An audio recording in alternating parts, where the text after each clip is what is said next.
Pengusaha rental mobil yang tergabung dalam RCI DPD Sumsel mengeluhkan terjadi penurunan pendapatan sampai 90% semenjak kebijakan efisiensi anggaran yang diterapkan pemerintah diberlakukan. Hal ini berdasarkan sepinya orderan rental mobil dari sektor pemerintahan. Biasanya mendekati Lebaran, permintaan sewa mobil meningkat pesat karena banyaknya aktivitas mudik, perjalanan dinas, dan kegiatan keluarga. Namun tahun ini tren tersebut tidak terlihat.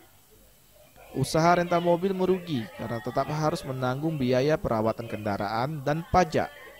Untuk mencukupi biaya operasional bulanan, pihak pengusaha rental mobil harus menjual sebagian kendaraan agar dapat bertahan.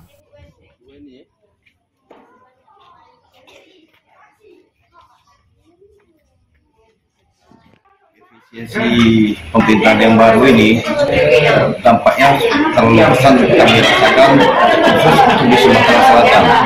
Dan kurangnya kunjungan kerja dari pemerintahan maupun dari perusahaan-perusahaan itu berdampak ke usaha kami hingga terjadi penurunan sekitar 90%. Kami untuk solusinya untuk menutupi minus dan kekurangan, ada sebagian dari unit kami yang kami jual untuk menutupi penombokan pembayaran untuk di sini. Tim Liputan Sriwijaya TV.